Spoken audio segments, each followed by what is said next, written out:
Time to talk with Yeshonad. ఏం పిల్లడో ఎల్దు మొత్తవా ఏం pillow ఎల్దా మొత్తవా ఏం పిల్లడో ఎల్దు మొత్తవా ఏం పిల్లో ఎల్దా మొత్తవా శ్రీకాకుళములో సీమ కొండకి ఏం పిల్లడో ఎల్దు మొత్తవా చిలకలు బల్ చిలకలు అరే చిలకలు కత్తులు దులపరిస్తాయట ఏం పిల్లడో ఎల్దు మొత్తవా ఏం పిల్లో ఎల్దా మొత్తవా సాలూరవతల సవర్ల కొండకి ఏం పిల్లడో ఎల్దు మొత్తవా అరెరెరెరెరె చెమరు పిల్లులే శంఖ మోదెనట ఏం పిల్లో ఎల్ద మొత్తవా ఏం పిల్లడో ఎల్ద మొత్తవా తెలంగాణ కొమరయ్య కొండకి ఏం పిల్లడో ఎల్దు మొత్తవా అరెరెరెరెరె హా హూ హా అరే బడితెలు బడితెలు బట్టిన మిడతలున్నాయట ఏం పిల్లడో ఎల్దు మొత్తవా ఏం పిల్లో ఎల్ద మొత్తవా కలకత్తా కొసకారు కొండకి ఏం పిల్లడో ఎల్దు మొత్తవా అరే రే కలకత్తా కొసకారు కొండకి ఏం పిల్లడో ఎల్దు మొత్తవా పులుల్లి పులుల్లి మింగిన గొర్రెలున్నాయట ఏం పిల్లడో ఎల్దు మొత్తవా ఏం పిల్లో ఎల్ద మొత్తవా ఏం పిల్లడో ఎల్దు మొత్తవా అరెరెరెరెరె హా హూ హా. వా, ఇప్పటికీ చెక్కు చెదరని కంఠస్వరం. ఆయన గజ్జె కట్టి అలా పాట పాడుతుంటే శ్రీకాకుళం సాయుధ పోరాటం నుంచి పుట్టుకొచ్చిన గాయకుడు కవి శ్రీ వంగపండు ప్రసాదరావు గారు. ఎవరైతే మాకు స్వాతంత్రం కావాలి అని కోరుకుంటూ ఆ రోజుల్లో ఉద్యమం బాడబట్టారో వారికి ఒక స్ఫూర్తినిస్తూ నిలబడి ఈ వయసులో కూడా ఆయన ఆ విలువలకు కట్టుబడినటువంటి వ్యక్తి శ్రీ వంగపండు ప్రసాదరావు గారు ఇవాళ యోయో టీవీ టైమ్ టు టాక్కి విశిష్ట అతిథి. అందుకే ఆయన పాటతోటి ఈ కార్యక్రమం ప్రారంభమైంది. నమస్కారం వంగపండు ప్రసాదరావు గారు. నమస్కారం సార్. చాలా సంతోషంగా ఉంది. ప్రపంచవ్యాప్తంగా ఉన్నటువంటి తెలుగు ప్రజలందరికీ మిమ్మల్ని ఇలా పరిచయం చేయడం మాకు చాలా ఆనందకరంగా ఉంది. పాట మీ దగ్గర నుంచి ఎలా స్వరంగా మారి బయటకు వచ్చింది? పెదకొండపల్లి గ్రామం అండి, ప్రస్తుతం విజయనగరం జిల్లా పార్వతీపురం తాలూకా మండలం పెదకొండపల్లి గ్రామంలో పుట్టాను. 1945లో పుట్టా. నేను పార్వతీపురంలో 6వ క్లాస్ చదివానండి. అప్పుడు ఇంకా మా ఊరు స్కూల్ రాలే, హై స్కూల్ రాలేదు. తర్వాత హై స్కూల్ వచ్చిన తర్వాత మా ఊర్లో జాయిన్ అయిన 7వ తరగతి నుంచి. నా చదువు కూడా మా పెదకొండపల్లి ఊర్లోనే చదువుకున్నాను. మధ్యలో ఏమైందంటే చైనా వారు వచ్చింది. ఈ చైనా వారు సమయంలో ఇంటికి ఒక మనిషి పోరాటానికి రావాలని పిలిచారు. ఆ రోజుల్లో అప్పుడు స్వాతంత్రం వచ్చేసింది. స్వాతంత్రం వచ్చిన తర్వాత నెహ్రూ టైంలో అవునవును పిలిస్తే అప్పుడు ఈ రేడియోలు ఉండేవండి. ఈ రేడియోలో మాట్లాడుతుంటే దేశం గురించి, స్వతంత్రం గురించి పిల్లలకి ఎలా ఉండేదంటే ఈ దేశాన్ని మనం కాపాడుకోవాలి అని అనిపించేదండి. అప్పుడు పార్వతీపురం కూడా ఈ సైనికులుగా తీయడానికి వచ్చారు. అప్పుడు నేను వెళ్తే సెలక్షన్ అయిపోయారు. సెలక్షన్ అయిపోయిన తర్వాత నన్ను తీసుకెళ్ళిపోయి సికింద్రాబాద్లో పెట్టారు. అప్పుడు సైనికుడిగా నేను 11 సంవత్సరాలు ట్రైనింగ్ అయ్యానండి. ట్రైనింగ్ అయ్యి అప్పటికి ఆగిపోయింది చైనా వారు. వచ్చిన తర్వాత ఐటీఐ చదివాను. ఐటీఐ చదివిన తర్వాత పాస్ అయ్యాను. మ్యారేజ్ అయిన తర్వాత ఏమో వైజాగ్ వచ్చానండి. వచ్చి అప్పుడు ఇది ఉద్యోగాల గురించి ఇవి రిజిస్ట్రేషన్ చేసేవాడు అనమాట. ఏంటంటారు దాన్ని, ఎంప్లాయ్మెంట్ ఆఫీస్. ఎంప్లాయ్మెంట్ ఆఫీసులో నా పేరు రిజిస్ట్రేషన్ చేయడానికి వచ్చా. వచ్చినప్పుడు విశాఖపట్నంలో ఈ ప్రజల గురించి విరసం వాళ్ళు, అభ్యుదయ కవులు వీళ్ళందరూ కూడా మీటింగ్లు పెట్టి మాట్లాడుతుండేవాళ్ళు. నేనేమో ఈ పోస్ట్ గురించి వచ్చాను కదా, ఇక జాబ్ అది లేదని నేను అక్కడే నేను బస్సుల్లో నైట్ని పడుకుండేవాడిని. బస్సులు ఉండేవి, ప్రైవేట్ బస్సులు. ఆ బస్సుల్లో పడుకోవడం, బయటని తినడం వింటుండేవాడిని. అప్పుడు శ్రీకాకుళంలో గిరిజనుల ఉద్యమం అయ్యింది. ఆ గిరిజనుల ఉద్యమం చాలా గొప్పదని ఈ మాటల్లో చెప్తుండేవాళ్ళు. ఈ గిరిజనుల పోరాటం ఏంది, మా ఏరియాలోనూ ఆ నక్సల్బరి పుట్టింది. ఆ నక్సల్బరి యోధులు పుట్టారు. భూమి పోరాటం చేస్తే గిరిజనులు కొండల గురించి, వాళ్ళ ఆస్తుల గురించి పోరాటం చేశారు. అని చెప్తూ ఇవి చెప్పేవారు. ఇదేంటి మా ఏరియా ఎంత గొప్ప ఏరియా, పోరాటం చేశారా మా వాళ్ళందరూ, అదంతా కాదు వాళ్ళందరూ తీసుకెళ్ళిపోయేవాళ్ళు దోచుకునేవాళ్ళు అనేవాళ్ళు, ఎంత పేరు ఉందా వీళ్ళకని నేను విన్నానండి. అందులో శ్రీశ్రీ గారు, అట్లాగే పెద్ద పెద్ద కవులు, వీళ్ళేమో చలసాని ప్రసాదరావు, ఇలాంటి వరవరరావు గారు, ఇలాంటి వాళ్ళందరూ వచ్చి అసలు మనం ఇంతవరకు రాసింది ప్రజా కవిత్వం కాదు, కొత్తగా మనం కవిత్వం పుట్టించాలి ప్రజల గురించి అని వాళ్ళు ఒక ఆలోచనకు వచ్చారు. ఎందుకంటే అప్పుడు దిగంబర కవులు పుట్టారండి. ఈ దిగంబర కవులు పుట్టినటువంటి పుస్తకాలు రాసి ప్రింట్ చేశారు. అవేమో ఆ పుస్తకాలనేమో బ్యాన్ చేశారు. అది కోర్టుకి వెళ్ళింది. కోర్టులో జడ్జి గారు ఏమన్నారంటే, ఈ పుస్తకాలు రాసింది ఏ ప్రజల గురించి రాశారో ఆ ప్రజలకు అర్థం కాదు, ఆ ప్రజలకు ఏమీ తెలియదు, వీటి వల్ల ఏ ప్రమాదం మనకు లేదని తీర్పు చెప్పారు. ఆ చెప్పినప్పుడు వీళ్ళందరూ అయితే మనం రాసిన కవిత్వం ఏది పనికిరాదా అని ఒక చర్చ వచ్చిందండి. దాని మీద మళ్ళీ చర్చ పెట్టారు. చర్చ పెట్టి ప్యాంప్లెట్లు వేశారు. అంటే అది నడుస్తుంది అనమాట. అయితే మరి గిరిజనులకు అర్థం కావాలంటే, చదువు రాయినటువంటి రైతు కూలీలకు అర్థం కావాలంటే అప్పుడు 70% ఉండేవాళ్ళు కదా, చదువు రాయిన వాళ్ళు ఎక్కువ. వీళ్ళకి అర్థం అయ్యి ఆ పోరాటానికి మద్దతుగా మనం వీళ్ళకి చైతన్యం చేయాలి, పోరాటాన్ని నడపాలన్నటువంటి ఉద్దేశంతో సాహిత్య లోకంలో కూడా ఒక కొత్త ప్రశ్న వచ్చింది, కొత్త ఆలోచన వచ్చింది. అయితే ఎలా రాయాలి? అప్పటికి అనిశెట్టి, పినిశెట్టి, మహాగారు, శ్రీశ్రీ గారు, ఆరుద్ర గారు, పురుపండ అప్పలస్వామి గారు, వీళ్ళంతమంది కూడా ఆలోచిస్తున్నారు. అంటే అప్పటికి వాళ్ళు రాసిన పుస్తకాలన్నీ చాలా రాసేశారు అభ్యుదయ కవులు. అప్పటికే శ్రీశ్రీ గారి మహాప్రస్థానం వచ్చేసింది. శ్రీశ్రీ గారు కూడా ఇక నేను రాసింది పక్కన పెట్టాలి, నేను కూడా కొత్త భాషని, కొత్త ఒరవడిని నేర్చుకుంటానని ముందుకు వచ్చాను. ఉపన్యాసం ఇచ్చారు ఆయన. ఇస్తూ ఆయన ఒక నిన్నటి జట కావాలని ప్రజల భాషలో రాశారు, ఒక గేయం రాశారు. అది ప్రింట్ అయ్యింది. అది నేను చదివా. అది ప్రజల భాష ఏంటి? నేను అంతటి వరకు అప్పటి వరకు ఏమనుకున్నానంటే, నేను శ్రీశ్రీలా కవిత్వం రాయాలి, సి నారాయణ రెడ్డి గారిలా రాయాలి, ఆరుద్రలా రాయాలి అని అనుకుని నేను అమరము ఆంధ్రం అనే పుస్తకాలు చదివేవాడిని. వీళ్ళలాగా మనం రాయాలంటే అమర ఆంధ్ర పుస్తకాలు చదవాలండి.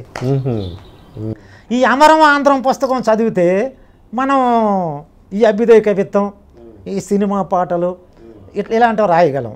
దేవుడి మీద పాటలు, బుర్ర కథలు, ఇదంతా భాషతో కూడుకున్న పద్ధతి. అయితే ఇందులో కొంత ప్రజలకు అర్థమవుతుంది, కొంత అర్థం కాదు. అరయు విజయనగర దరిదాపునందు సిరులతో బొబ్బిలి వర్ధిల్లుచుండే అని అన్నారు అనుకోండి. అరయ విజయనగరం అంటే ఏంది, సిరులంటే ఏంది తెలియదు కదా. కాకపోతే ప్రజల గురించే, ఉద్యమం గురించి రాసేవాళ్ళు ఇలాగా. అట్లాగే శ్రీశ్రీ గారు గోకం కేక భాకం బేక అన్నారు. మరి గోకం అంటే గొడ్ల గోప, భాకం అంటే కప్ప. ఈ కప్ప అరుపులు, గొడ్ల గోపలు అరుపులు ఉన్నటువంటి వీధుల్లో ప్రజలు బతుకుతుండే వాళ్ళని, పేదల గురించి రాశారు. కానీ అవి గ్రాంధిక భాష ప్రజల్లోకి వచ్చేవి వెళ్ళే. అంచేత వాళ్ళలో కూడా ఆలోచన వచ్చింది, మార్పు రావాలి. ఈ మార్పు టైంలో నేను వీళ్ళు మీటింగ్లు పెట్టి మాట్లాడితే వినేవాడును, నా ఉద్యోగం గురించి తిరుగుతుండేవాడును. ఈలోగా హిందుస్థాన్ షిప్ యార్డ్లో నాకు రోజు కూలి పని వచ్చింది. రోజుకి 5 రూపాయలు కూలి ఇచ్చేవాళ్ళు. అంతా జాయిన్ అయిపోయా హిందుస్థాన్ షిప్ యార్డ్లో. అదొక వేరేక ఎలా జాయిన్ అయ్యేదంతా. ఆ టైంలో కొంచెం ఉపాధి దొరికిందని ఈ బస్సుల్లో పడుకోవడం, లేకపోతే ఒక మిత్రుడు ఉండేవాడు నాకు, మా ఊరు ఆయన చదువుకుండేవాడు, ఆయన దగ్గర కొన్నాళ్ళు ఉండేవాడు. అప్పుడు పెళ్ళయింది మీకు? నాకు ఇంకా పెళ్ళైపోయింది. ఎంత మీ వయసు ఎంత అప్పుడు?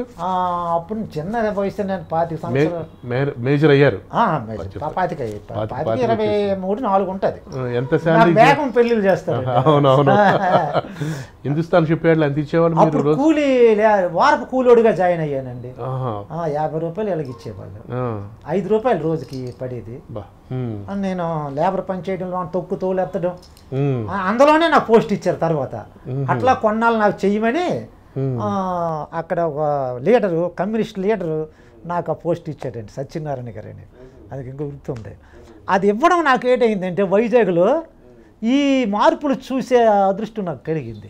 ఇక పని చేసుకోవడం, రీల్ చూడడం, మళ్ళీ ఇందాక ఇక్కడ పడుకోవడం, ఎక్కడో తినడం, ఏరు చెలక్కలు కొనుక్కొని తినడం ఆకలికి, బస్సులు ఉండేవి, బస్సులో పడుకుండేవాడిని.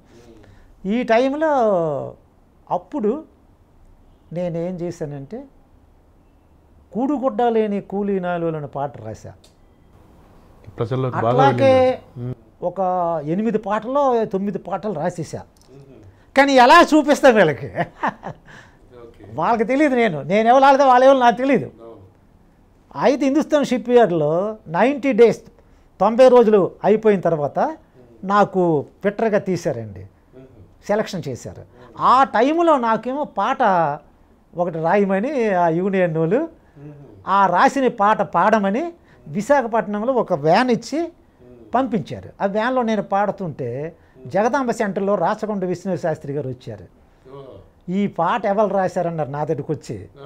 నేను పాడుతుంటే నేనే రాశాను అన్నాను. మీ పేరు ఏంటి అన్నాడు. ప్రసాదరావు అన్నా. ఏ ఊరి మీద అన్నాడు. పార్వతీపురం అన్నాను. పార్వతీపురం అన్నాడు. అంటే పార్వతీపురం అంటే ఈ గిరిజనుల నక్సల్బారీ పోరాటం ఏరియా కింద డిక్లేర్ అయిపోయి భయం అనమాట ఆ ఊరి పేరు చెప్తే. అట్లాంటి సమయం అనమాట అది. అప్పుడు ఆయన నేను ఒక అడ్రస్ ఇస్తాను మీరు రండి అని నాకు ఒక అడ్రస్ ఇచ్చారు. ఆ అడ్రస్ పట్టుకొని ఆదివారం నాడు నేను వెళ్ళానండి. వీళ్ళందరూ కాళీపట్న రామరమేష్ గారి ఇంట్లో సమావేశం అయ్యి కవులందరూ. అది మలుపు తిప్పింది. అది నాకు అందుకే చెప్తాడు మీకు. అక్కడికి రమ్మంటే ఆదివారం నాడు నాకు ఇంట్రెస్టే కదా. అప్పటికి నేను బుర్రకథ పాటలు రాసేవాడిను, దేవుడి పాటలు రాసేవాడిను మా ఊర్లో.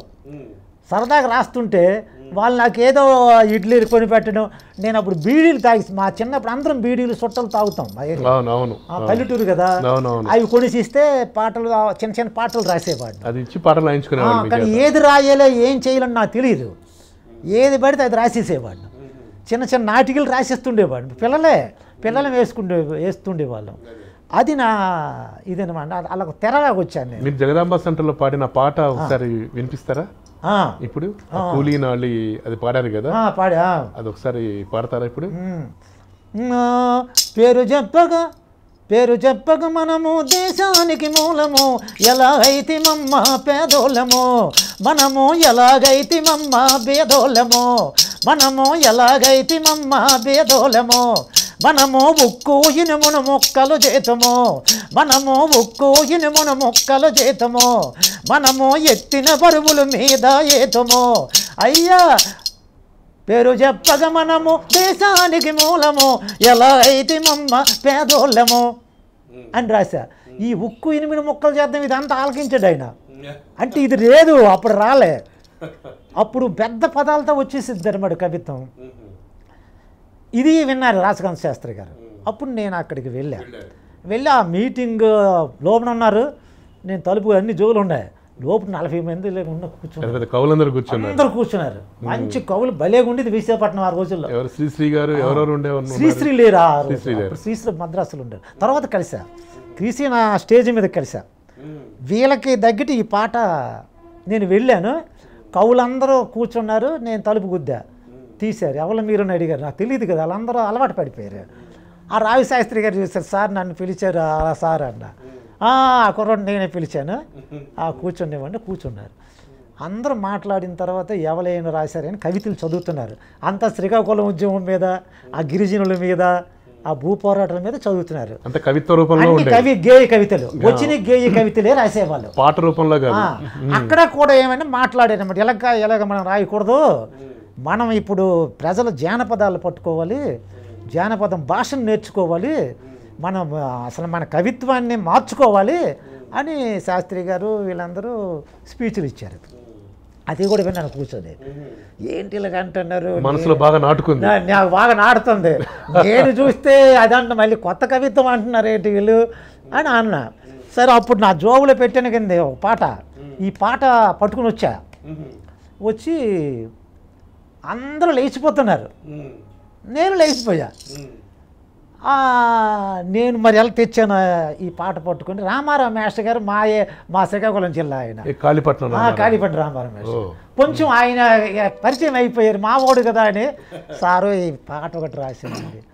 పాట రాసే ఇప్పుడు పాడు అయితే పాట పాడతాడు ఈ కుర్రవాడు ఉండండి అన్నాడు. అంటే ఆ 40 మంది నిలబడ్డారు, అందరూ అయిపోయారు. నేను అప్పుడు ఇది పాడా. కుడుగుడ్డలేని కూలినలోలు కొట్టాలి కొడవలికి కక్కులు అయ్యా కొయ్యాలి వరిసేని దుబ్బులు అమ్మ ఎయ్యాలి ఓ కుప్పలు కుడుగుడ్డలేని కూలినలోలు కొట్టాలి కొడవలికి కక్కులు అమ్మ పంటకు వచ్చింది కామాందుల సేని ఆకలి మంటలని ఏడు పింకమాని ఎన్ను గింజ కడదాకా కష్టమంతా నాదేనని ఎదురొచ్చిన దొరబాబుని గుండె గుద్ది కొయ్యరండే కుడిగొడ్డాలేని కూలినలోలు కొట్టాలి కొడవలికి కక్కులు అయ్యా కొయ్యాలి వరిసేని దుబ్బులు అమ్మ ఎయ్యాలి ఓ కుప్పలు మడిలో గడ్డలన్నీ మన నెత్తురు గడ్డలు పండిన పంటలన్నీ మనసెమట సుక్కలు పండిన పంటలన్నీ మనసెమట సుక్కలు పట్టా పట్టుకొని అయ్యా పట్టా పట్టుకొని మన పొట్టలు కొట్టాలని లారీ తెచ్చిన బాబుకు తూర్పు చూపించరండి కుడుగుడ్డలేని కూలినలోలు కొట్టాలి కొడవలికి కక్కులు అయ్యా కొయ్యాలి వరిసేని దుబ్బులు అమ్మ ఎయ్యాలి ఓ కుప్పలు దుక్కులు దున్నేది మనమే రైతన్నా మొక్కలు నాటేది మనమే రోరన్నా మధ్యములో ఈడెవడు భూసోమడ బొగతోడట ఆడబ్బొచ్చిన జబ్బలెరిసి దుబ్బు కోసి దొల్లగొట్టు కుడుగొట్టాలేని కూలినలోలు కొట్టాలి కొడవలికి కక్కులు అయ్యా కొయ్యాలి వరిసేని దుబ్బులు అమ్మ ఎయ్యాలి ఓ కుప్పలు అని పాడాను సార్ 40 మంది చప్పట్లు పుట్టారండి పుట్టి రాయశాస్త్రి ఒరే నువ్వు ఎక్కడ పుట్టావరా అన్నారు రాయశాస్త్రి గారు వచ్చి అని అదేంటి సార్ అనుకున్నాను నేను ఇలాంటి పాటలే ఇప్పుడు నువ్వు రాయాలి మళ్ళీ మరొక 5-6 పాటలు రాసి తీసుకురా తమ్ముడు నువ్వేమి చదువుకోవద్దు ఏమి పెద్ద పుస్తకాలు చదవ నీ చదువు నీకు చాలు అని చెప్పాను ఆ రోజే చాలు ఇప్పుడు ఎలా ఉన్నావో అలాగే ఉండు నీకేదో అయిపోవాలని ఏది చేయాలని అనుకోక అని చెప్పారండి చెప్పి అక్కడికి అట్లా అయిపోయింది ఇలాగుంటున్న సందర్భంలో శ్రీశ్రీ గారి మీటింగు పార్వతీపురంలో పెట్టారు అంటే పార్వతీపురము సాలూరు పాలకొండ శ్రీకాకుళం జనాలు బాగా వచ్చేవాళ్ళు మళ్ళీ 40-50 వేల మంది వచ్చేవాళ్ళు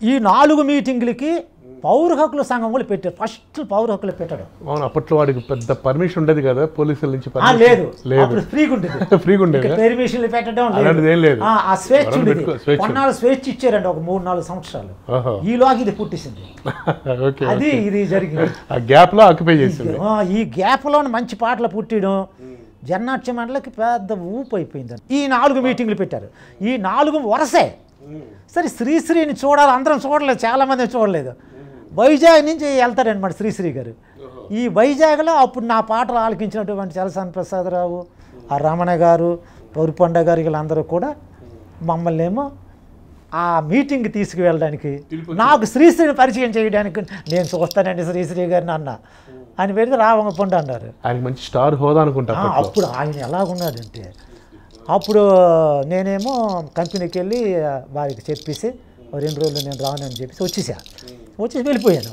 వీళ్ళతో ఎక్కేసి వైజాగ్లో శ్రీశ్రీ గారు దిగారు ఆ రోజు మేమందరం వైజాగ్లో ఎక్కుతాం బండి ఈ దిగిందంటే శ్రీశ్రీ గారిని చూసా నమస్కారం చేసి ఎలా దగ్గరికి దూరం నుంచి నమస్కారం చేశా ఆయన అక్కడ ఒక పులి బొమ్మ కొన్నాడు మట్టి పులి బొమ్మ కొన్నారు ఈ బొమ్మ మీటింగ్లో చూపించారు ఇది కాగితం పులి ఇదేమి చేయదని చెప్పారు అక్కడ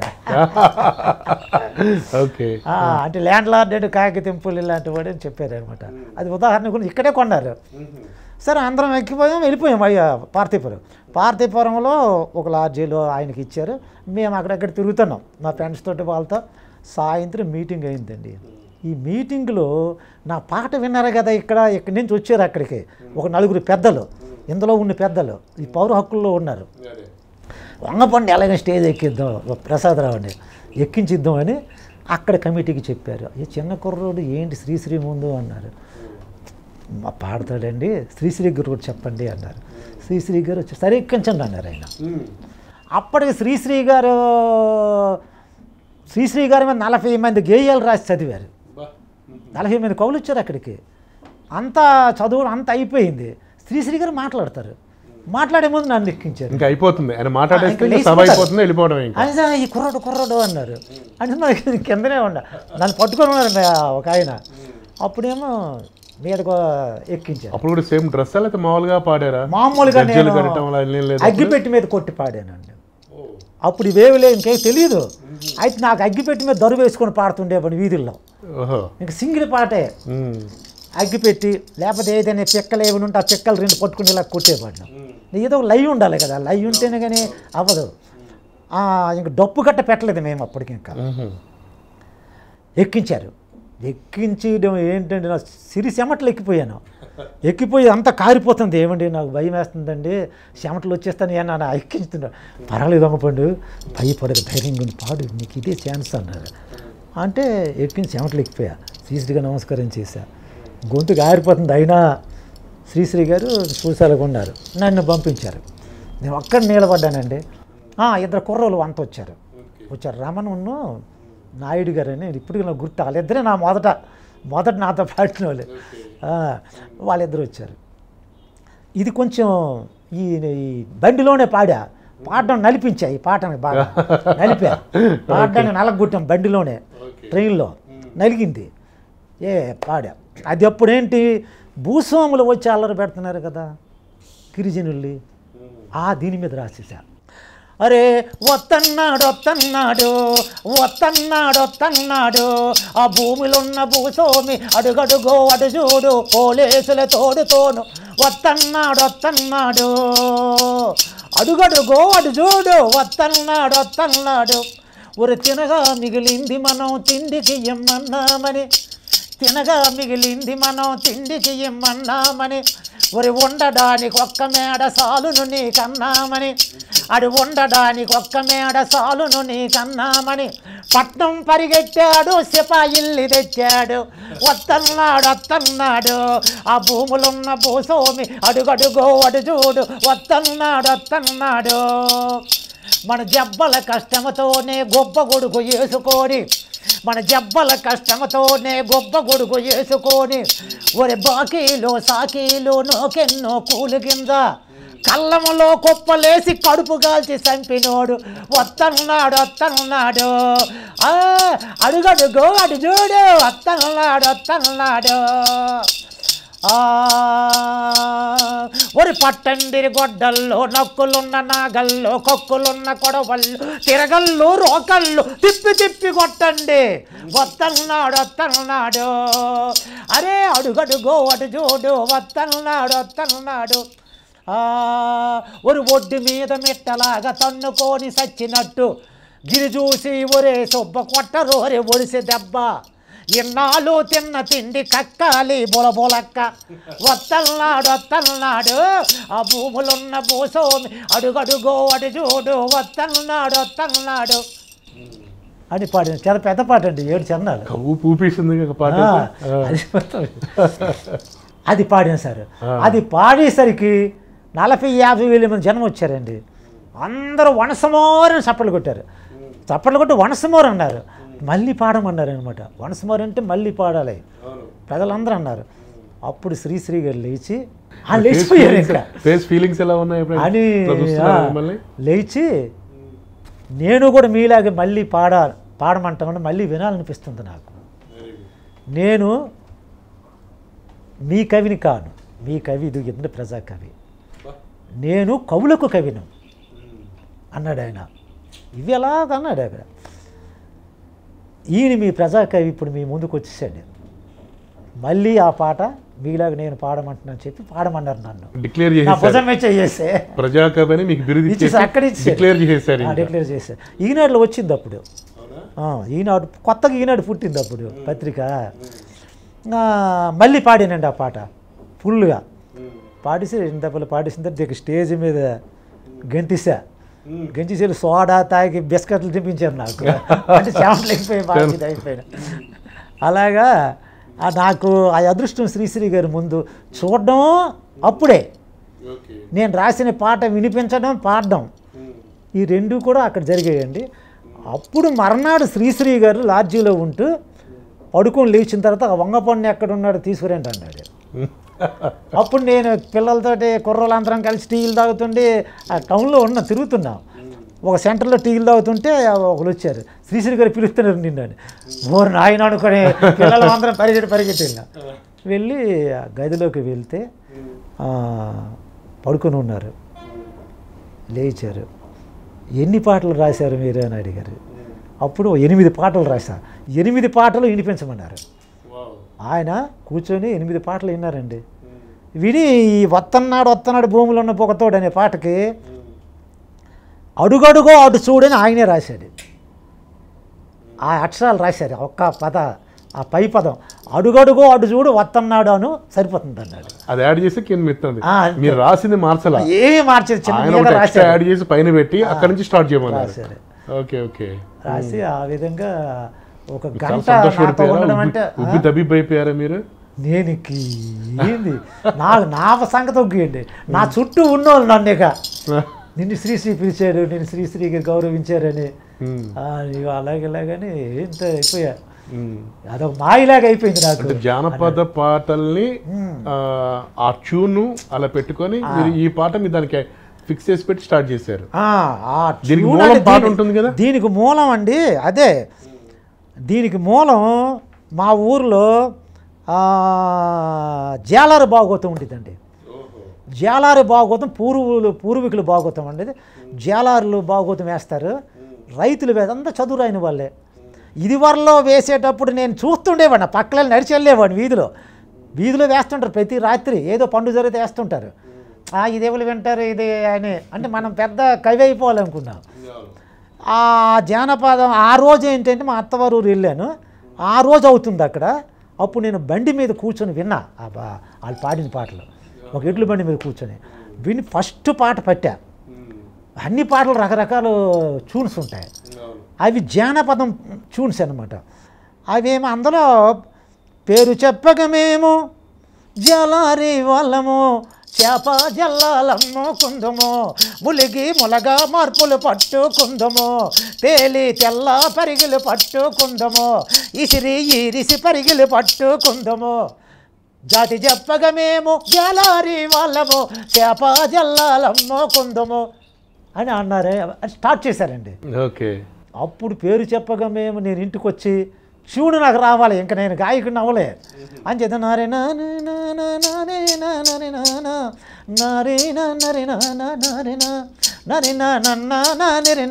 నారా. ఇక అది రావడానికి దాన్ని బ్యాలెన్స్ కాయడానికి ఆ రాత్రి ఆ 4 రోజులు కూడా దాన్ని నలిపా. ఆ బ్యాలెన్స్ అది ఎప్పుడైతే వచ్చిందో ఐడియా ఉంది పేరు చెప్ప కూడోలు 4 గురించి రాయాలని. అప్పుడు కూడుగుడ్డలేని కూలినాలోలు కొట్టాలి కొడవలకి కక్కులు, అయ్యా కొయ్యాలి వరిసేని దుబ్బులు, అమ్మ ఎయ్యాలి ఓ కుప్పలు. పిన్నీస్ మీద కూడా పాట పాడారు. ఒక మాట పాడా, అది కూడా చాలా బాగుంటుంది. మా అక్క పాడేది. మా అప్ప పిన్నీస్ వచ్చిందండి మన దేశంలోకి. పిన్నీస్ వచ్చి రావడం అందరూ తగిలించేవాళ్ళు పిన్నీస్ని. ఇక్కడ ఈ జాకెట్ చిరిగిపోతే ఈ చిరిగిపోయిన దగ్గర పిన్నీస్ పెట్టి నొక్కితే అదేం కుట్టేసేది, అంటే అక్కడ కన్నం కప్పేసేది. అట్లాగే చిల్లి కానులు ఉండేవి. ఈ చిల్లి కానులు పిన్నీస్లో పెట్టి ఈ మొలకేసి కట్టుకుంటే కానులన్నీ ఆదా చేసేది. అట్లా పిన్నీస్ సర్వర విధాలుగా ఉపయోగపడేది. అప్పుడు మా అక్క ఆ పిన్నీస్ పట్టుకొని పాడిందండి. అబ్బో పిన్నీసు రబ్బర్ పిన్నీసు, అబ్బో పిన్నీసు రబ్బర్ పిన్నీసు, లాగుతుంటే సాగుతుంది సోడర మల్లేసు, అబ్బో పిన్నీసు లబ్బర్ పిన్నీసు, అబ్బో పిన్నీసు లబ్బర్ పిన్నీసు. ఆ పిన్నీసు ఎప్పుడైతే చూసింది దాని మనసు కలిగింది. ఆదిమ మానవుని చిత్త ప్రవృత్తిని ప్రతిబింబింపజేసే ప్రవృత్తిని ప్రతిబింబింపజేసే మానసిక స్థితిలో నుంచి జానపదం పాట వెలువడుతుందన్నారు పెద్దలు.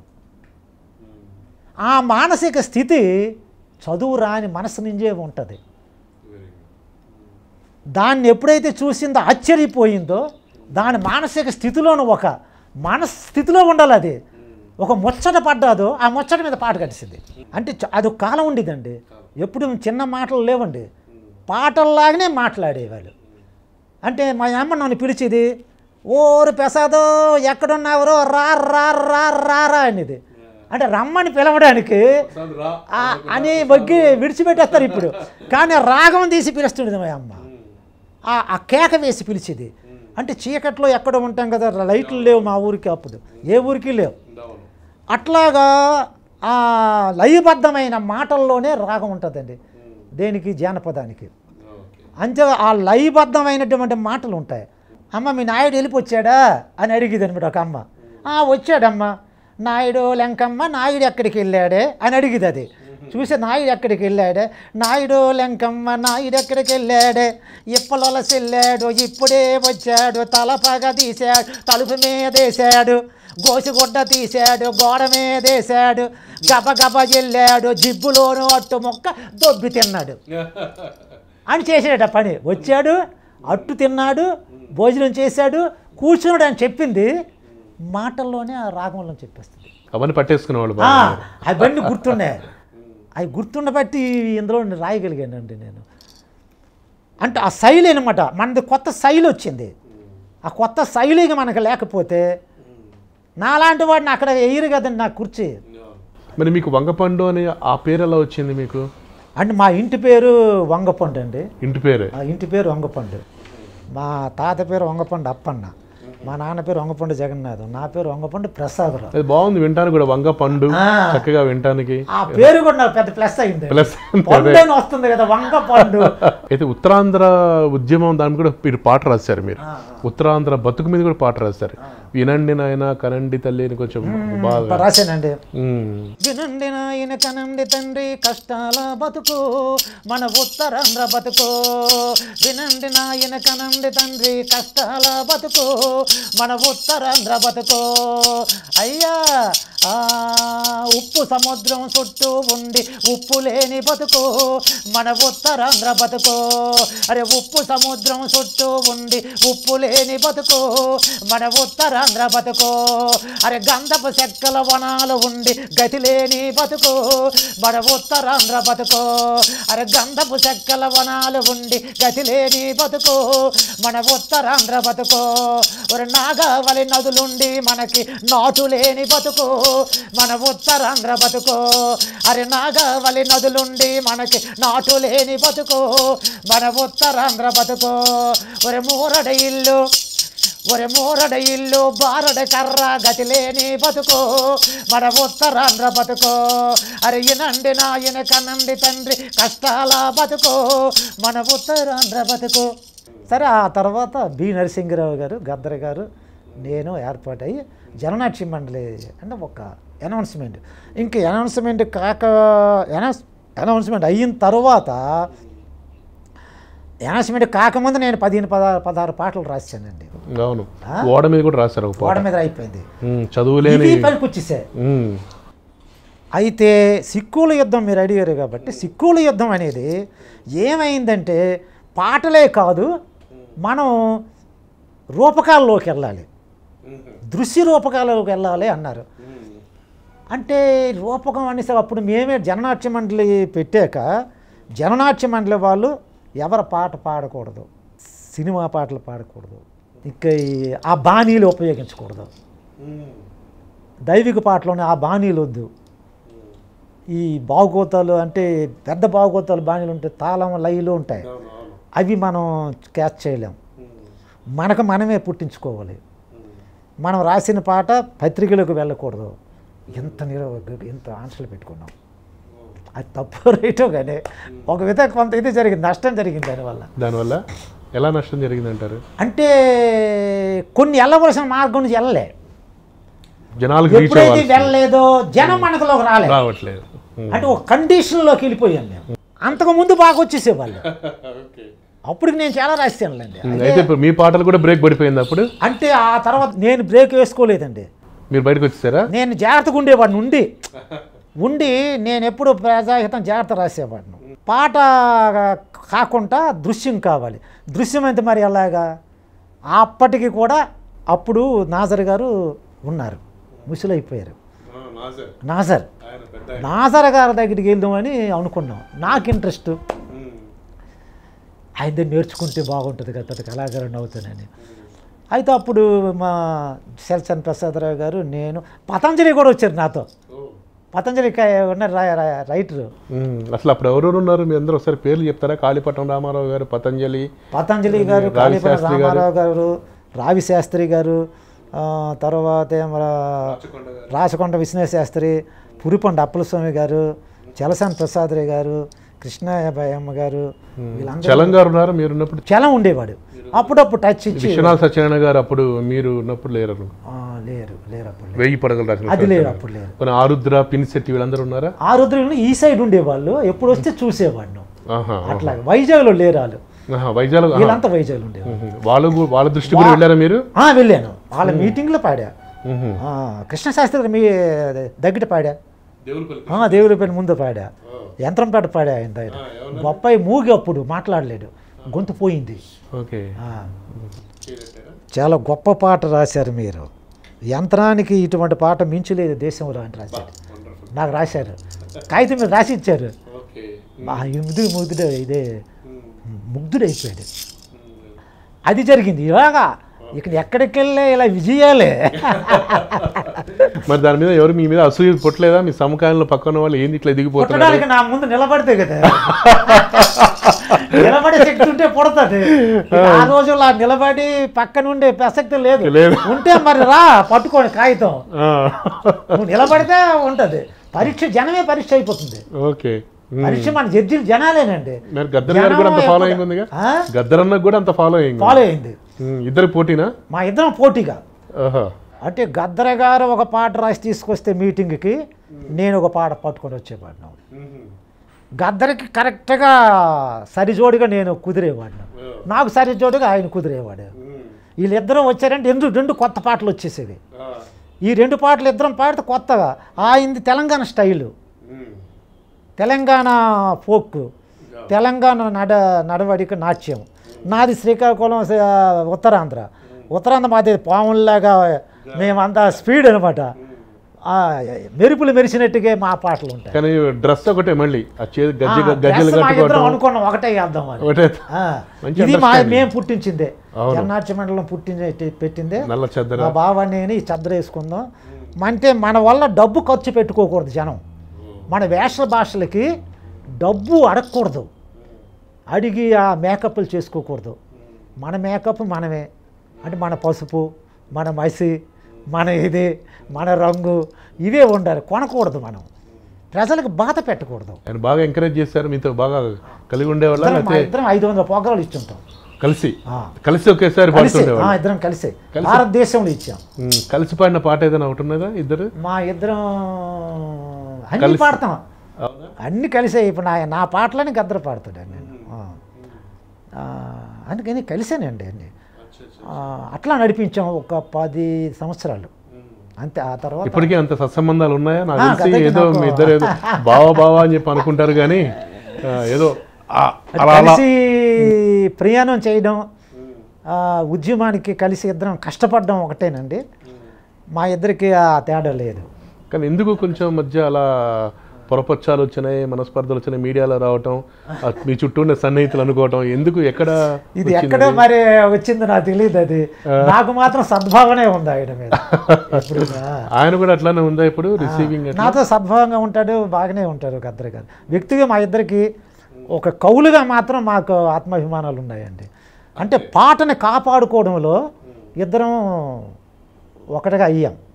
మనకు పాట నిలబడాలి, దాని పరిస్థితులు కాదు, పరిస్థితులతో వైరుధ్యం ఉంటుంది, పాటతో వైరుధ్యం లేదండి. నా పాట ఎప్పటికీ గద్దర పాడుతుంది. కానీ ఇప్పుడు పాట తేడా వచ్చింది, పాట చెప్పి తెలంగాణ ఆంధ్ర డివైడ్ అయిపోయింది కదా. అయితే ఆ పాటను తీసుకెళ్లి శైలిలు తేడా మాకు. కవులుగా ఎవరి కవిత్వ వెలుగులు వాళ్ళకు ఉంటాయి, కానీ నడిపే కళాకారులుగా నడిపిన మా ఇద్దరు శైలి కొత్త శైలి. శైలి ఒకటి ఉంటుంది, నీ పాట నువ్వు కాపాడుకొని నీకు శైలి ఉండాలి. అంచేత అన్ని పాటలు కూడా ప్రజా జానపదాలు కావు, పాడినవన్నీ కావు, అన్ని ప్రజల పాటలు కావు, ప్రజలు మావి అనుకోరు. ప్రజల మాది అనుకోవాలంటే దానికి జానపద తత్వం ఉండాలి. ఇంత నేను చెప్పాను కదండి, ఇప్పుడు అందరూ ప్రజా కవులు కాలేరు అయితే మీరు చెప్పినట్లుగా. కాలేరు, కాఫీ రైటర్స్ అవ్వగలరు. అంటే ఒకటి రాసింది జాగ్రత్తగా కాఫీ కొట్టుకొని తనలో తీసుకెళ్ళిపోతాడు. అలాంటి వాళ్ళు ఎక్కువ పుట్టారు. కానీ ఇదిగో నేను నిలబడగలను అని తాను శైలి అనుకుని ఒకళ్ళు లేరు. ఇప్పటికి నా ముందు మాత్రం ఇప్పుడు ఒకళ్ళు లేరు. ఇప్పుడు వంగపండు ప్రసాదరావు గారి తర్వాత మీ తర్వాత ఎవరు కొట్టలేదు. నా శైలిని నా భావన పట్టుకున్నట్టు స్టేట్లో లేడు, 2 స్టేట్లలో కూడా లేదు. ఇప్పుడు ఎందుకు మీ తర్వాత నాది వాళ్ళు ఉపయోగించుకొని వాళ్ళ ద్వారంలో పెట్టుకొని రాసుకుంటారు. అలాంటి కొన్ని వందలు పాడుకున్నారు, వందలు రాసుకున్నారు. బాధ అనిపించిందా అలా చేసినప్పుడు? మీకు బాగుంటుంది, ఇప్పుడు వాళ్ళ ప్రజలకు బాగుంటుంది. వాళ్ళకు సంస్థ నాది ఎలాగా నా భారతదేశంలో ఒక పేద వర్గానికి సంబంధించిన పాటగా ఉంటుంది. మీ పాటని అన్ని భాషల్లో ట్రాన్స్లేట్ చేశారు, 14 భాషల్లో. గిరిజన పాట ఒకటి పాడారు మీరు, గిరిజనుల మీద పాడిన పాట. 18 పాటలు చేశారు. 18 పాటలు చేశారు. నా ఇన్ని పాటలు చేసినట్టు పాటలు ఏవి లేవు స్టేట్లో. ఆ పాట పాడతారా? అన్నీ పాడతారు. యంత్రం పాట అయితే 30 భాషల్లో ఉంది, ఇంగ్లీష్లో ఉంది, ఇంగ్లీష్లో ఉంది, అమెరికాలో ఉంది, లండన్లో ఉంది. అక్కడ కాలేజీలో పాడుతున్నారు. అది పాడగలరా? పాడతానులేండి ఇంగ్లీష్లో. నాకు అది రాదు, పుస్తకంలో ఉంది. నాకు పుస్తకం ఇంగ్లీష్ పుస్తకంలో కొంచెం హమ్ చేయగల గుర్తుందా? గుర్తులేదా? మర్చిపోయాను, చదివాడిని. కానీ దాన్ని ఆ స్టైల్ పెట్టాలనుకుంటాను అప్పుడు ఒక 15 సంవత్సరాల క్రితం. కానీ ఆ పదాలు జాగ్రత్తగా నేను మళ్ళీ నా పక్కన ఉండాలి. యంత్రం ఎట్లా నడుస్తూ ఉందంటే ఓరన్నోలమ్మి rail, lorry, car, bus, mill, మిషను, మోటారు సైకిలు. యంత్రం ఎట్లా నడుస్తూ ఉందంటే ఆ కూడు లేని రాహ మన కూలోలల్లాహ, అలు కండ బలముతో అల కొండలెక్కిరాహ, అల కొండల మీదాహ అల బండలు గొద్దిహి, అల రాళ్ళు ఇరుకున్నాహ, అల సేతులు పెట్టిహి, అల బాంబులు పెట్టిహి, అల బద్దల గొట్టిహి, అల వంట తాయిలో అలు ముక్కలు పెట్టిహి, మరిగించినాయినాహ, కరిగించినాయినాహ, కాల్చేసినాయినాహ, అలు మన్ను గిన్ను అలు ఇనుమును చేసి, ఆ ఇనప దుక్కలే బండి ఇరుసులు చేసే. యంత్రం ఎట్టా నడుస్తూ ఉందంటే ఓరన్నోలమ్మి rail, lorry, car, bus, mill, మిషను, మోటారు సైకిలు. యంత్రం ఎట్టా నడుస్తూ ఉందంటే మన ఇంజనీరులు, మన ఫోరుమేనలు అలా రాతలు రాసేసి, అలా గీతలు గీసేసి, అలా ఉక్కు ఇనుము ఆ ఇత్తడి రాగేసి, అలా పలకల మీద ఆ రాడ్డుల మీద అలా ఫిట్టర్లు వెళ్ళి అవి బెజ్జాలెట్టి అలా నట్టు మరలో అలా పట్టి బిగించేసి, అలా సుక్కకు సుక్క అలా కక్కిన చెమటేసి ఆ టక్కు టిక్కుమని తిరిగే మిల్లు మరలురా. యంత్రమెట్ట నడుస్తూ ఉందంటే ఓరన్నోలమ్మి rail, lorry, car, bus, mill, మిషను, మోటారు సైకిలు. యంత్రమెట్ట నడుస్తూ ఉందంటే. ఇప్పుడు ఎందుకని మీకు బావా బావా అని పిలుచుకొని ఒకేసారి గజ్జె కట్టి 500 షోలు ఇచ్చి మీకు గద్దరన్నకి ఏంది తెలంగాణ ఆంధ్ర ఉద్యమం వల్ల మీరు దూరం అవ్వాల్సి వచ్చిందా, లేకపోతే వేరే ఇతర కారణాలు ఏమైనా ఉన్నాయా? వేరే కారణాలు ఏం లేవండి. తెలంగాణ ఉద్యమంలో మాత్రం అక్కడి నుంచి మరి కలవలే. అప్పటి నుంచి కలవలే మళ్ళీ ఇదే నేను రావడం 2 సంవత్సరాలు 6 మాసాలు అలా అవుతుంది కదా. ఇప్పుడు తెలంగాణ అనౌన్స్ చేసిన తర్వాత ఇప్పుడు హైదరాబాద్ రావడం. అంటే మీరు ఆంధ్రాలో ఇప్పుడు అక్కడ ఉన్నప్పుడు తెలంగాణ వ్యతిరేకంగా మీరు కూడా పాటలు ఏమైనా రాసి గజ్జగడ్డి పాడారా? సమైక్య ఆంధ్రాన్ని ప్రోత్సహిస్తూ పాటలు రాసి పాడానండి బాగానే. అందుకని తెలంగాణ మీద ఎక్కడ అలాంటిది ఏం లేదు. కానీ ఇక్కడ తెలంగాణ ఉద్యమంలో అవన్నీ బాగా వచ్చినాయి కదా, వచ్చేసాయి అవి బాగా వచ్చేసాయి. నేను స్వతంత్రంగా రాశాను మళ్ళీ వాటి గురించి రాసి అలాగా ప్రాంతం కదా. ఫోన్ చేస్తుంటారా గద్దర్? ఫోన్ చేస్తాను, మొన్న ఫోన్ చేశాను. సేమ్ అలానే పిలిచాడా బావాని? బావని పిలిస్తే ఎత్తగా నేను బావ బాగున్నారా అంటారు, నేను బావగారు బాగున్నారా అంటాను. అంతే, బావగారు బాగున్నారా అంతవరకు అయిపోయింది. కానీ ఎందుకో గ్యాప్ అయితే వచ్చేసింది అంటారు, కలిసి చేయడానికి గ్యాప్ వచ్చింది. కానీ ఇప్పుడున్న ట్రెండ్ మారిపోయింది కదా వంగపండు గారు. టీవీలో వచ్చేసినాయి, ఇంటర్నెట్లో వచ్చేసినాయి, కంప్యూటర్లు వచ్చేసినాయి. మీరు ఆ తరం మనిషి కాబట్టి వాటి విలువలు తెలుసు కాబట్టి వాటిని పట్టుకొని లాక్కొస్తున్నారు. ఇప్పటికీ మీరు ప్రయత్నం చేస్తూనే ఉన్నారు, ఇంకా చచ్చిపోలేదురా ఇంకా ఉన్నది అని మీరు వాళ్ళు తీసుకొస్తున్నారు. కానీ ఇప్పుడున్న జనరేషన్ దాని నుంచి బయటకు వచ్చేసారు. వచ్చేసి ఆ ఆధునిక సమాజం వైపు వెళ్తున్నారు. అయితే మనం కూడా అందులోకి వెళ్ళాలి, తప్పదు. వెళ్ళి మన జానపదాన్ని మనం ఆధునికం చేయాలి. తెలిస్తే మనం గెలుస్తాం. ఏదో ఒక రోజు జరుగుతుందండి. ఇప్పుడు మనం నాలాంటి వాళ్ళం వచ్చిన నేను చెయ్యాలనుకుంటున్నాను, కానీ కొంత భయపడుతున్నాను అంతే.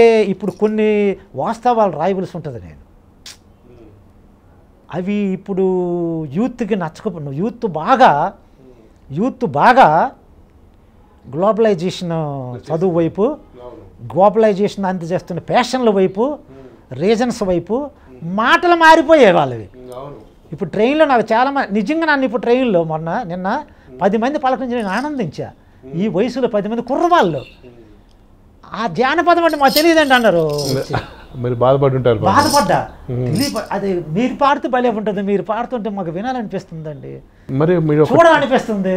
కానీ వాళ్ళకి తెలియదు ఎట్లాగా చేయాలో తెలియదు, చెప్పడం లేదు. నేను వంగపండు గజ్జిగడ్డి తిరగడం లేదు అంటే అందుకుంటారండి. వాళ్ళకి తెలియదు. అంచేత వాళ్ళు కొత్త మాట నేర్చుకున్నారు. ఏదైతే డెవలప్మెంట్ అయిపోతుందో భాష మారిపోయింది. ఈ ఇంగ్లీషు ప్రవేశించేసింది. ఈ ఇంగ్లీష్ వచ్చిన తర్వాత భాష పలుకులు మారిపోయి మోడర్న్ కల్చర్ వచ్చేసి మోడర్న్ పదాలు మారిపోయినాయి. ఎట్లాగా అనిపిస్తుంది అనమాట. అయితే దీన్ని నేను రాయాలని ట్రై చేస్తున్నా. ఒక పాట మీరు గజ్జె కట్టి ఇలా పాడారని చెప్పంటే ఇలా బరిసెలు కత్తులు ఇట్లా పైకి లేచేవి, కానీ ఇప్పుడు ట్రెండ్ని ఇలా మార్చడం వల్ల అది మీరు విమర్శలు పాలవరా మీరు? అవుతా. అందుకు ఎట్లా మార్చడం ఆలోచిస్తున్నా. వీళ్ళందరూ కలిసి ఇందులో పాత్రలు అయిపోయారు. ప్రజలు కూడా ఆ పాత్రల్లోకి వెళ్ళిపోయారు. నా టైంలో ప్రజలు విడిగా ఉండేవాళ్ళు. రైతులుగా, కార్మికులుగా, కష్టజీవులుగా ఉండేది. జన్మన ఆకట్టిసేవాళ్ళు. ప్రతి వర్గానికి ఒక పాట రాసేసేవాడు. ప్రతి వర్గం కూడా మన వర్గంగా భావించి మనం గుర్తించారు. ఇప్పుడు అందరూ ఒకటైపోయారు. ఎక్కడ స్టార్ట్ చేయాలి పాట అనేది మనకు ఆరంభం దొరకుంటుంది. అంటే దీనివల్ల ఇంకొక మాట కూడా వస్తుంది. ఏమీ లేక తను గత్యంతరం లేక ఉనికి కాపాడుకోవడం కోసం వంగపండు గారు ఇట్లా ట్రెండ్ మార్చి జనాలు ఉండాలని చూపించుకునే ప్రయత్నం చేస్తున్నారు అని కూడా వచ్చింది. ఇది మీ దృష్టి కూడా వచ్చి ఉంటుంది, అవునా? దీని ఎంతవరకు మీరు సమర్థిస్తారు? ప్రయత్నం చేస్తున్నాను అనే విషయం మా వైజాగ్లో ఉన్న పత్రికా ప్రతినిధులకు అందరూ తెలుసండి. ఆ ప్రయత్నం అనేది ఇంకా సక్సెస్ చేయలేకపోతున్నాను సార్. ఎందుకంటే నేను కూడా ఆ జానపదంలో ఎలా పెట్టాలి, దీనిని ఎలా పాట కట్టాలి, మళ్ళీ భావజాలం మారాలి, దాని తాలూ పరిస్థితులు మారిపోవాలి, ఎట్లాగని ఆలోచిస్తూ ఒక్కొక్కటి వేస్తున్నా. జానపదుల మీద జానపదం బండి అని ఒకటి రాసే మధ్యనే బండి మీద వస్తా వచ్చి ఆ చైతన్యం అందిస్తుంటా అని ఎక్కడ తగ్గలేదు. మీరు కాంప్రమైజ్ అవ్వట్లా. ఒక మెట్టు ఎక్కాలి. కాకపోతే నాకు వయసు సహకరించారు. అన్నారు మీరు ఇంకో 10 సంవత్సరాలు ఉంటే బాగుంటుంది వంగపండు అంత యూనివర్సిటీలో. అవునా? అలాగా నేను ఇప్పుడు మీ వయసు ఇప్పుడు 74. మాట అలాగే ఉంది, పాట అలాగే ఉంది, ఆ ఉత్సాహం అలాగే ఉంది, ఆ కసి అలాగే ఉంది. కానీ ఎంతోమందికి మీరు నిజంగా చాలా మార్గదర్శకులు వంగపండు గారు. మన భాష జానపదము, మన యాస జానపదము, మన శ్వాస జానపదము, మన ధ్యాస జానపదము, మనమంతా జానపదము, మనమంతా జానపదము. అయ్యో రయ్యో రయ్యో అప్పల కొండో రాయోలమ్మోలమ్మ రాముడమ్మ ఎల్దాం కాపాడి జానపదము నిలబెడదాం తెలుగుతనము, కాపాడి జానపదము నిలబెడదాం తెలుగుతనము. అయ్యో రయ్యో రయ్య మన పాట జానపదము, మన ఆట జానపదము, మన నాటు జానపదము, మన పాటో జానపదము. అమ్మమ్మ తుమ్మిద పాట అనురాగం జానపదము. అయ్యో రయ్యో రయ్యో అప్పల కొండో రాయోలమ్మోలమ్మ రాముడమ్మ ఎల్దాం కాపాడి జానపదము నిలబెడదాం తెలుగుతనము. ఆరిందం వెళ్తుందండి జానపదుల బండి, చూడండి రండి పాడింది వినరండి. అరే డప్పుల దరువుల దరదర బండి చల్ చల్ చల్, అరే తప్పిడి గుళ్ళు టకటక బండి చల్ చల్ చల్ చల్ చల్. ఆరిందం వెళ్తుందండి జానపదుల బండి, చూడండి రండి పాడింది వినరండి. బండంటే బండి కాదురో బతుకు రాగం బండి ఇరుసురా, బండంటే బండి కాదురో బతుకు రాగం బండి ఇరుసురా, దాని సిప్పలు కౌల కళాలు దాని రేకులు దళిత కులాలు, అరే సంగీతము మన అరే సంగీతము దాని దాపలెద్దుగా సాహిత్యము దాని వలపలెద్దుగా, సంగీతము దాని దాపలెద్దుగా సాహిత్యము దాని వలపలెద్దుగా, జనాల పాటలు జానపదాలు జనాల పాటలు జానపదాలు కాపాడేందుకు బండెక్కండోయ్ ఆరిందం ఆరిందం వెళ్తుందండి జానపదుల బండి, చూడండి రండి పాడింది ఇనరండి, డప్పుల దరువుల దడదడ బండి చల్ చల్ చల్, అరే రే తప్పెడి గుళ్ళు టకటక బండి చల్ చల్ చల్ చల్ చల్, ఆరిందం ఆరిందం వెళ్తుందండి జానపదుల బండి, మాటలతోని కందిన రాసి పాటల పర్రం పూటవ చేసి, పలుకు పలుకు పదాల తాడు బిగించి గట్టిన బండిని చూడు, సరిగమ పదనిస స్వరాల సాపలుగు గూడుకు చుట్టిన కోడెల బండి, గూడుకు చుట్టిన కోడెల బండి, బాగోతాల భామామనులా మన బాగోతాల భామామనులా మధ్యల దరువుల ఎద్దుల బండి, ఆరిందం ఆరిందం వెళ్తుందండి జానపదుల బండి. అదండి ఇది కొత్తగా రాశారు. కొత్తగా రాశారు. మరి జనాల్లోకి తీసుకెళ్ళాలంటే మీరు క్యాసెట్ చేస్తారా ఎట్లా, అసలు మిమ్మల్ని పిలుస్తున్నారా? నాకు అసలుకి ఎవరి పిల్లలు డబ్బు పెట్టిన వాళ్ళు లేరు, నా ఇంటిని నిలబడుతున్నా సారు, అందరూ అవి గొప్పడు అంటారు కానీ నన్ను నిలబెట్టిన ఆ శక్తిని ప్రోత్సహించిన వాళ్ళు దాన్ని కొంచెం సహకరించి మదుపు పెట్టి 10 మంది తీసుకెళ్ళి లేరు సార్. మీరు జనాల కోసం ఒగ్గిసారు, జనాల కోసం గజ్జె కట్టారు, సమాజం కోసం మీ స్వరం విప్పారు సార్. ఇప్పటి వరకు ఈ జనాలు కానీ ఈ సమాజం కానీ అసలు మీకు ఏం చేసింది చెప్పండి? ఏమీ చేయలేదు సార్, నా పాట అయినా మిగిలింది. ఎవరేమీ చేయలేదు, అందరినీ నిచ్చెన ఎక్కించాను, నిచ్చెన కింద నేను ఉండిపోయా. మరి ఈ సుదీర్ఘమైన మీ ప్రస్థానం చూసుకుంటే ఎందుకు వచ్చాను ఇందులోకి అని చెప్పిన ఆయన బాధపడ్డారా? ఒక మాట బాధ అనిపిస్తుంది అండి, కరెక్టే. అసలుకి ఇంత అయినే నన్ను పలకరింపులు ఇవన్నీ జనరల్గా ఏ మీటింగ్ అయినా ఎవరైనా ఏ సంస్థ అయినా ఏది పెట్టినా నేను వెనక్కి కూర్చుంటున్నాను పిలుస్తారు. అదొక్కటే గిట్టిలో ఏం లేదు, అదొక్కటే నేను వెనక్కి పొరపాటున కూర్చుంటా వంగపండు పిల్లండి ఎక్కించండి అంటారు, మళ్ళీ పాడేస్తారు, పాడేస్తే మళ్ళీ వెళ్ళిపోతా. ఇన్ని ఉద్యమాలు చేశాను, ఇన్ని నడిపించాను, అన్నీ చేశా, చెప్పాను కదండి, నిచ్చిన అందరిని ఎక్కించి నిచ్చిన కింద నన్ను నొగ్గిశారు. కానీ మీ కుటుంబానికి కూడా మీరే ఏమి నాకు ఇప్పుడు అందుకేనేమో నేను పేదరికంలో ఉన్నా, నీరు పేదరికం. అసలు మీ సంపాదన ఏంటి ఇప్పుడు? మీ ఏంటి మీ నెల ఇప్పుడు నాకు 8,000 ఇస్తుంటారు యూనివర్సిటీ సార్. ఎక్కడ మీరు ఆంధ్ర యూనివర్సిటీలో? అవే నాకు డబ్బులు. మీకేమో పేరు ముందు ఆచార్య అని ఉంది, వచ్చే ట్రైనింగ్ టీచర్ అని పెట్టారు, అది మీకు ఇచ్చేది 8,000. మీ స్థాయికి తగ్గ అమౌంట్ అయితే కాదు, ఇల్లు అయితే కాదు. మరి గవర్నమెంట్ ఏమైనా మీకు ఇల్లు అంటే అలాంటిది ఏమైనా ఇచ్చిందా? ఇవ్వలేదు సార్, నా ఇల్లు నేనే చిన్నది కట్టుకున్నాను పార్తీపురంలో. అప్పుడు నా ఉద్యోగం డబ్బులతోటి అంతా నా బతుక్కి నా కుటుంబం దీనికి అయిపోయింది. ఇప్పుడు కొంచెం పిల్లలు చిన్న చిన్న జాబులు ఒక ఇద్దరు చేస్తున్నారు, పాప సెటిల్ అయింది, నా కొడుక్కి చదువుకుని ఉన్నాడు, ఆయన జాబ్ దొరికితే నేను ఆయన దగ్గర ఉంటా. సో మీకంటూ గుర్తింపు అయితే ఫ్రాంక్గా చెప్పాలంటే లేదు. ఇప్పుడు తెలంగాణ ఆంధ్ర డివైడ్ అయిపోయింది.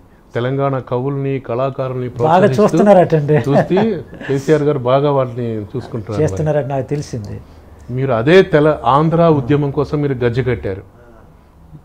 వైజాగ్ శ్రీకృష్ణ కమిటీ మీద కూడా మీరు వైజాగ్ సెంట్రల్ వేసారు, పాట పాడారు కదా, కరెక్టే. మళ్ళీ ఒక ఉద్యమాన్ని ప్రజల్లో మీరు రగిలిచ్చారు, మళ్ళీ ఆంధ్ర తరఫున మీరు పోరాడారు. చంద్రబాబు నాయుడు గారు ముఖ్యమంత్రి అయ్యారు. మరి మీకు ఎప్పుడైనా పిలుపు వచ్చిందా, ఇగో వంగపండు ఇగో ఇలా చేస్తావు నీకైనా గుర్తింపు అలాంటిది ఏమైనా లేదండి? ఒక్క మాట రాజమండ్రి దీనికి వేడుకలు జరిగే పండుగ గోదావరి కదా రాజమండ్రి అప్పుడు పుష్కరాలకి 12 మంది కవులు పిలిచి నన్ను పిలిచారు, అప్పుడు సాల్వ వేశారు, అంతే. మీరు ఇప్పుడు ఏమి ఎక్స్పెక్ట్ చేస్తున్నారు? ప్రభుత్వం మీకు ఎలా సహాయ సహకారం అందించాలో మీరు కోరుకుంటున్నారు అంటే మనస్ఫూర్తిగా చెప్పండి. మనస్ఫూర్తిగా చెప్తున్నానండి. ఇప్పుడు తెలుగు భాషా సంఘం ఉంటుంది కదండి, అలాంటి తెలుగు భాషా సంఘంలో కానీ జానపద సాంస్కృతిక డిపార్ట్మెంట్ కానీ ఈ సాహిత్యానికి సంబంధించిన ఎందులో నేను సరే నాకు ఏదని ఇస్తే నేను దాన్ని భుజం వేసుకుని జనంలో మళ్ళీ పాటని పాట జానపదము సంస్కృతి వీటన్నిటిని కాపాడడానికి బ్రతికించడానికి నా సాయి శక్తులు కృషి చేస్తానండి. ప్రభుత్వం అలా ఇస్తే నేను చేస్తా, అందులో ఏది ఇచ్చినా సరే. అంటే ఒక అడుగు మీరే ముందుకు వేసి అలా ప్రపోజల్ పెడితే అప్లికేషన్ పెట్టుకుంటే అది మీరేమన్నా మిమ్మల్ని మీరు తగ్గించినట్టుగా ఫీల్ అవుతున్నారా? మీరే వెళ్ళి అది చిన్న ఫీల్ అయ్యాను ఉంటుంది కదా మీరు అనేది, అది కొంచెం ఫీల్ అయ్యాను. కానీ వెళ్ళాలనే ఉందండి, వెళ్తా. ఇంకా మీకు రిటైర్మెంట్ లేదా? మీ వయసు 74 సంవత్సరాలు. మరి ఇంట్లో ఉద్యమాలకు వెళ్తే నాకు నీళ్ళు సీసా బస్సులో పెట్టించోళ్ళండి, ఛార్జీలు ఇచ్చేవాళ్ళు అంతే. అది తాగేసి వెళ్ళిపోయి ఛార్జీలు పట్టుకుని వెళ్ళిపోవడం. మీ పిల్లలు మీ అబ్బాయిలు గొడవ చేయట్లా? ఎందుకు నాన్న ఇదంతా నీకు ఏం పెట్టింది, ఏంది పేరు వచ్చింది చాలు, ఇంకేముందని చెప్పిన వాళ్ళు అనట్లేదా? అనలేదు, కానీ పిల్లల పాపం నన్ను అభిమానిస్తారు, అలా పర్వాలేదు. ఎవరికైనా బాధ అనిపిస్తుంది కదండి. అది అమ్మాయి వచ్చి అబ్బాయిలు ఎవరు మీకు వారసత్వంగా ఎవరు తీసుకోవడానికి ఇష్టం లేదు? అమ్మాయి అంతే. ఎందుకని మీ పరిస్థితి చూసి వద్దనుకున్నారా మీ పిల్లలు అబ్బాయిలు? ఒక రంగా అది కారణమా? అయితే మామూలుగా చూసుకుంటే ఓవరాల్గా కొన్ని వివాదాలు కూడా మిమ్మల్ని చుట్టుముట్టాయి. మగధీర సినిమాలో ఏం పిల్లో వెళ్దామస్తా ఒక లైన్ పెట్టినందుకు వంగపండు గారు దాన్ని బాగా విపరీతంగా అబ్జెక్ట్ చేశారు అని ఒకళ్ళు అన్నారు. ఒకళ్ళేమో ఆ సినిమా పబ్లిసిటీ కోసం ఇండైరెక్ట్గా వంగపండు వాళ్ళతో అల్లు అరవింద్ గారు ప్రోత్సాహంతో అట్లా చేశారు, కావాలని దాన్ని రాద్ధాంతం చేశారు. అసలు ఆల్రెడీ అసలు ఆ పాట జనబాహుళ్యంలోకి వచ్చేసింది అని. అసలు ఏం జరిగింది అసలు అక్కడ వాస్తవంగా? ఎందుకు పెద్ద ఇష్యూ అయింది అప్పుడు? అలాగేం కాదు కండి, వాళ్ళు నన్ను అడగకుండా పెట్టారు. పెట్టినందుకు తెలంగాణలో ఒక ఆయన సినిమా హాల్లోకి వెళ్ళి ఇదయ్యాడు, ఫీల్ అయిపోయి ఆయన బాగా అగ్గికోటు ముట్టించుకున్నాడు. నాకు ఫోన్లు వచ్చాయి. ఆ ఫోన్లు రావడం నేను దాని గురించి పాడవలసి వచ్చింది, చెప్పవలసి వచ్చింది. సరే పాట ఒక మొక్క పెట్టారు. నేను మళ్ళీ ఇంకా ఇది ఉద్యమంగా పాట నన్ను అడగకుండా పెట్టారని కూడా నేను ఫీల్ అయ్యా. అంచేత నేను ఆ సినిమా హాల్ దగ్గర ఒక పాట పాడేసా. ఈ టీవీ లైన్ వచ్చి అవి అడ్వర్టైజ్మెంట్ చేసే. ఆ తర్వాత ఏంటంటే వాళ్ళు ఏదో జరిగిపోయింది, తెలియకుండా జరిగింది, తప్పు అయిపోయిందని అంటే సరే సార్లండి అనుకున్నాం అలాగా అయిపోయింది. దానికైనా రెమ్యునరేషన్ ఇచ్చారా మీకు? లేదండి. అయితే ఇండైరెక్ట్గా అది వాళ్ళకి పబ్లిసిటీగా ఉపయోగపడింది. అందరికీ నాకు ఉపయోగపడింది, మీకు ఉపయోగపడింది. దానివల్ల మీకు రూపాయలు ఆ పాట వాడుకున్నందుకు బిట్టు వాడినందుకు మీకేం ఇవ్వలేదు ఎట్లయితే? మరి ఎందుకు రాజీ పడిపోయా? మరి ఎందుకని అంటే ఒప్పుకున్నారు కానీ దానికి వచ్చే లాభాలు వాళ్ళకి వచ్చినాయి, మీకేం మిగలలేదు. డబ్బుల రూపంలో మీకేం రాలేదు, మనం సంతోషించాం అంతేనా? మరి వైఎస్ రాజశేఖర్ గారి మీద జరిగింది, మీరు క్షమాపణ చెప్పారు. వైఎస్ రాజశేఖర రెడ్డి గారి మీద పాట రాసింది పొరపాటే, దానివల్ల మీ కవులు కళాకారులు దాని నుంచి కూడా విమర్శలు వచ్చినాయి. ఎందుకు మీరు ఎందుకు ఏం జరిగింది అసలు అప్పుడు? ఏమీ లేదు, మా పాప కొడుకు మూగివాడండి. ఈ మూగివాడిని పట్టుకొని ఇంత పిల్లడు అనమాట. వైఎస్ రాజశేఖర రెడ్డి సార్ గారి ఇంటికి వెళ్ళారు. వెళ్ళి ఎవరంటే అడిగారు ఆయన, ఇలా వంగపండు కూతుర్ని మనవడా, అయ్యో వంగపండు మనవడా అని. ఆయనేమో అదంతా విని వెంటనే ఒక చెక్కు 75,000 రూపాయలు మా పాప పరిచయం చేసి వచ్చేసింది. పరిచయం చేసి వచ్చిన తర్వాత ఆయనే ముఖ్యమంత్రి గారు ఒక చెక్కు 10 రోజుల్లోనే పార్థపురం వచ్చేసింది. కలెక్టర్ తెచ్చిచ్చాడు, నేను ఇంట్లో ఉంటుండగా. ఆ చెక్కులు 75,000 ఉన్నాయి. ఈ 1,000 పట్టుకొని ఢిల్లీ పంపించారు ఆయన. అక్కడ ఆపరేషన్కి అంటే చెక్కింగ్కి, ఆ చెవు పనికి వస్తుందా పని చేయదా అని చెక్కింగ్కి ఇచ్చారు. ఈ చెక్కింగ్ డబ్బు పట్టుకొని మా పాప ఢిల్లీ వెళ్ళింది, వెళ్ళి చేసుకొచ్చింది. అయితే ఆపరేషన్ చేయాలన్నారు. ఈలోగా ఆయన పోయారు. పోయిన తర్వాత ఇది ఆ మధ్యనే 3 నెలల్లో జరిగింది. నేను హైదరాబాద్ వచ్చా. ఈ హైదరాబాదులో ఆ రోజు ఆయన తాలూకా బాడీ తీసుకొస్తున్నారనమాట. అప్పుడు నేను అక్కడ ఉన్న కృతజ్ఞతగా పాడారు. కృతజ్ఞతగా ఎమ్మెల్యే గారు దయట ఉండ ఆయన ఫ్రెండ్ నాకు ఆయన అవార్డు ఇచ్చారు ఆ ఎమ్మెల్యే గారు. అయితే ఆయనతో కూర్చున్నా, వంగపండు మీ పాపకి ఇలాగిచ్చారు అన్నావు కదా, ఆయన మంచోళ్ళే కదా, ఒక పాట ఏదైనా మీరు తయారు రాద్దామండి, ప్రజలకు మంచి పనులు చేస్తాను, మా మనవడికి కూడా ఇచ్చారు. నేను వెంటనే నేను ఎలాగంటే అట్లాగా ఎవలేటంటే అది అయిపోవడమే, మీరు బోళా మనిషి అయిపోయి నాకు తెలీదు రాయాలనే రాసేసా. ఆయన నాకు చెప్పలేదు, నేను ఆయన చెప్పలే. అలాగైతే నాకు పెద్ద పోస్ట్ ఇస్తాడండి ఆయన. నేను ఆయన దగ్గరికి వెళ్ళిపోతే నేను వంగపండు నా కూతురికి అంత ఇచ్చినప్పుడు నాకు ఎట్లా చూస్తారు, అదేమి కదంటే నేను ఇలాగ చాలా ఇన్వాల్వ్ అయిపోతుంటా.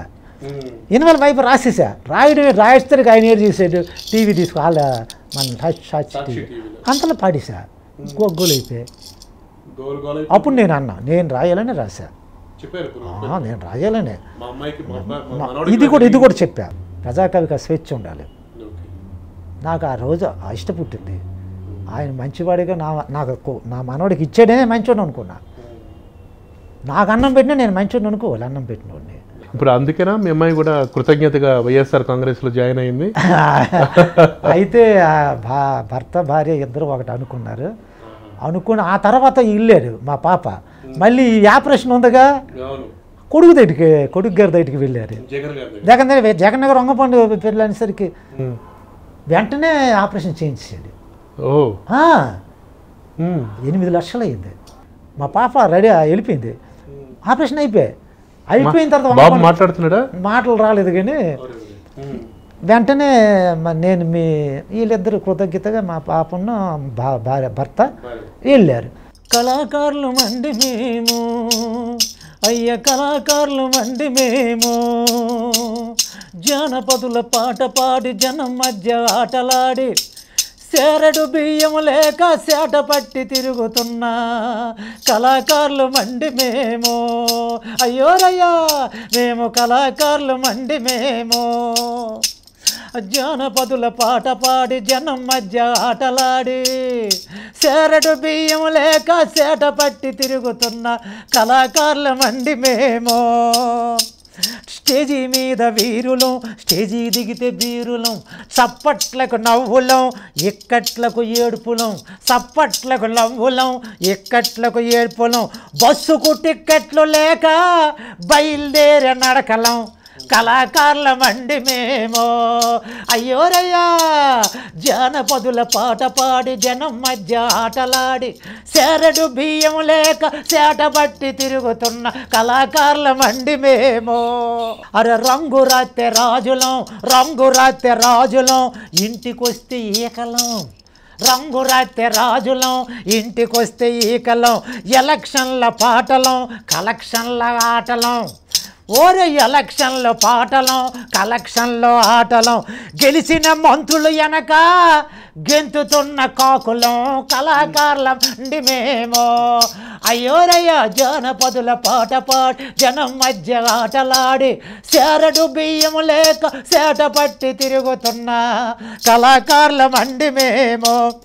పలకరింపులు ఎక్కువ పరపతేమో తక్కువ, పలకరింపులు ఎక్కువ పరపతేమో తక్కువ, ఆ పార్టీ పిలిచినా ఈ పార్టీ గెలిచినా, జెండా పాటలు పాడుతున్నా జెండా లేని కొయ్యలం కళాకారుల మండి మేము, జానపదుల పాట పాడి జనం మధ్య ఆటలాడి, సేరడు బియ్యం లేక సేట పట్టి తిరుగుతున్న కళాకారుల మండి మేము. ఉద్యోగాలుండవు భూములు అసలుండవు, ఉద్యోగాలుండవు భూములు అసలుండవు, అందరికీ బంధువు కళాకారుడందువు, అందరికీ బంధువు కళాకారుడందువు, కలకటేర్లు సర్టిఫికేట్లు సంచిలెట్టి తిరుగుతున్న కళాకారుల మండి మేము. అరే జానపదుల పాట పాడి జనం మధ్య ఆటలాడి, సేరడు బియ్యం లేక సేట పట్టి తిరుగుతున్న కళాకారుల మండి మేము. వంగపండు ప్రసాదరావు గారు ఆయన 74 సంవత్సరాల వయసులో ఇలా నమస్కారం పెట్టి నన్ను బతికించండి, నా పాటను బతికించండి అని అడగటం నిజంగా చాలా బాధాకరం. ఈ వయసులో కూడా ఆయన నాకింత జీవనభృతి కల్పించండి, ఆ రుణం తీర్చుకుంటూ మళ్ళీ నేను నా పాట రూపంలో, నా సాహిత్యం రూపంలో ఆయన మాట కోసం, ఆయన పాట కోసం పరుగులు తీసేవారు. ఈరోజు ఆయన జీవన చిత్రం యోయో టీవీ మీ ముందుకు తీసుకొని వచ్చింది. ఇది తప్పకుండా మనసున్న ప్రతి ఒక్కరూ స్పందించాల్సిన సమయం. ముఖ్యంగా ఆంధ్రప్రదేశ్ ప్రభుత్వం కూడా రెస్పాండ్ అవ్వాలి, వారికి సరైన సముచిత గౌరవప్రదమైనటువంటి స్థానం కల్పించాలని యోయో టీవీ కోరుకుంటోంది.